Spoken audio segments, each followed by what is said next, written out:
Hi guys, welcome to the cinecard channel. నేను కొత్తగా YouTube లో వీడియోస్ పెట్టడం స్టార్ట్ చేశాను. సో ఫ్రెండ్స్, ఈ ఛానల్ కి మీ సపోర్ట్ చేస్తారని కోరుకుంటున్నాను. ఇంక లేట్ చేయకుండా టాపిక్ లో వెళ్ళిపోదాం. గైస్, మీకు థ్రిల్లర్ అండ్ సస్పెన్స్ మూవీస్ ఇష్టమైతే ఇప్పుడు నేను చెప్పబోయే మూవీ మీకు పక్కాగా నచ్చుతుంది. అలాగే మీకు రీసెంట్ గా నచ్చిన ఒక థ్రిల్లర్ ని కింద కామెంట్స్ లో చెప్పండి.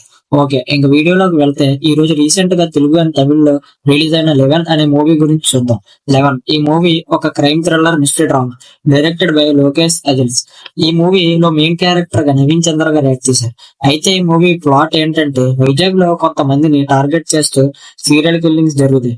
అయితే ఆ కేసు ని ఒక పోలీస్ ఇన్వెస్టిగేట్ చేస్తాడు. అయితే అతను కొన్ని రీజన్స్ వల్ల కేసు ఇన్వెస్టిగేషన్ సగంలోనే వదిలేస్తాడు. ఆ కేసుని పూర్తి చేయడానికి ఏసీపీ అరవింద్ ఏకేఏ నవీన్ చంద్ర ఒక బ్రిలియంట్ పోలీస్ ఆఫీసర్ అతన్ని అపాయింట్ చేస్తాడు. అయితే ఏసీపీ అరవింద్ ఈ కేసుని ఎలా ఇన్వెస్టిగేట్ చేశాడు, ఆ మర్డర్ చేస్తున్న సీరియల్ కిల్లర్ కి ఉన్న మోటివ్ ఏంటి అనేది మీరు సినిమా చూసి తెలుసుకోండి. ఇంకా నాకైతే ఈ మూవీ చాలా నచ్చింది. ఒక మంచి క్రైమ్ థ్రిల్లర్ మూవీ చూశాను అనే ఫీలింగ్ వచ్చింది.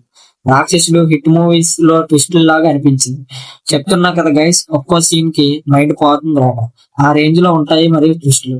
మూవీ అయితే చాలా బాగుంది గైస్, పక్కగా చూడాల్సిన క్రైమ్ థ్రిల్లర్ మూవీ. ఈ సినిమా అండర్ రేటెడ్ అవడం వల్ల సినిమా పెద్దగా ఎవరికి తెలియదు. So guys, don't miss this movie. Thriller movie lovers కి అయితే తప్పకుండా చూడాల్సిన మూవీ. ఈ సినిమాకి నా రేటింగ్ వచ్చేసి 4/5. అమెజాన్ ప్రైమ్ లో స్ట్రీమ్ అవుతుంది తెలుగు డబ్ తో. So don't miss. ఇంకా ఇలాంటి మంచి మూవీ రికమెండేషన్స్ కోసం ఇప్పుడే మన ఛానల్ లైక్ చేసి సబ్స్క్రైబ్ చేసుకోండి. ఓకే, బై గైస్, మళ్ళీ నెక్స్ట్ వీడియో వచ్చే వరకు.